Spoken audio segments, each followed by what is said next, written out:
Hey everybody, Amy here with the answer to this week's Trivia Tuesday question, which was about John Mason, who died in 16 something or other, just before he was about to take a voyage to a place that he named, but in the event never wound up ever visiting.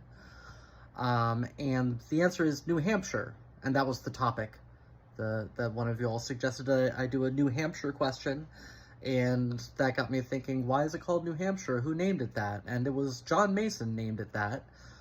Not entirely clear why, but he was just part of a group of, upper class English people that were, trying to stake out claims in the quote unquote New World.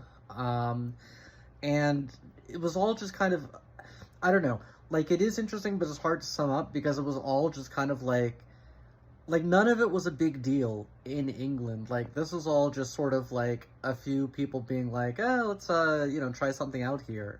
Plymouth, that was the first colony in New England, they never even really had a charter to be there. They just sort of went there and were like, yeah, no, we're supposed to be here. We're allowed.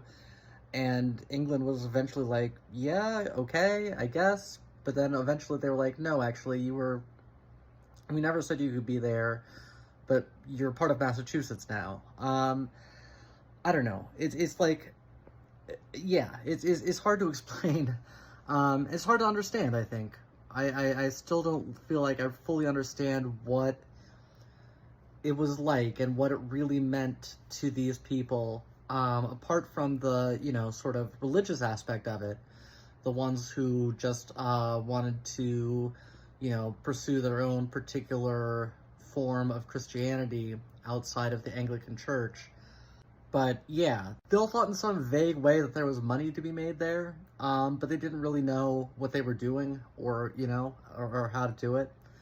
And, the fact is that it worked out well for them because they, carried with them a plague, smallpox, that decimated the actual inhabitants and owners of the land and left it, almost depopulated, which was, not what they planned, but they certainly didn't complain about it, and they certainly took full advantage. Yeah, it's a weird and complicated thing, and it's a thing I think about a lot, and I don't have any conclusions to draw from it, but that is where John Mason was going. He's the father of New Hampshire, who never went to New Hampshire. Anyway, bye.